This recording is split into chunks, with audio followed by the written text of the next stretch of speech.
জিলাপি নিয়ে রোজার শুরু থেকেই সামাজিক যোগাযোগ মাধ্যমে চলছে আলোচনা। কেউ ইফতারিতে মুড়ির সঙ্গে জিলাপি মেশাতে পছন্দ করেন, আবার অনেকে না। তবে ইফতারিতে জিলাপির পদ দেশের বেশিরভাগ মানুষেরই পছন্দ। বাড়িতেই তৈরি করতে পারেন জিভে জল আনা নরম জিলাপি। এতে সময় লাগবে মাত্র 10 মিনিট, ফলে ইফতারে সহজে গরম গরম জিলাপি খেতে পারবেন। এই ঈদে জামা জুতো অ্যাকসেসরিজের ডিসকাউন্ট।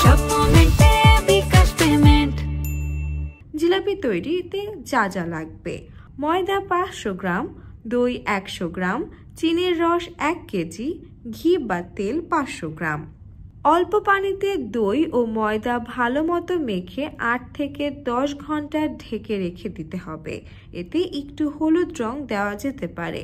সঙ্গে পাতলা চিনির রস তৈরি করে রাখতে হবে। এবার একটা কড়াইতে ঘি বা তেল গরম করতে হবে। ওই তেলে একটি ছিদ্রসহ নারকেলের মালা অথবা ইঞ্চি গর্তসহ একটি পাত্রে ফেটানো মিশ্রিত জিনিস ঢেলে হাত ছড়িয়ে গরম ঘিতে ওই গর্ত থেকে মিশ্রিত জিনিস জিলাপি আকারে ভাজতে হবে। পরে কড়াই থেকে নামিয়ে চিনির রসে অল্প সময় রেখে উঠিয়ে অন্য পাত্রে রাখতে হবে। এভাবেই খুব সহজেই ঘরে বসেই জিলাপি বানাতে পারেন আপনারাও।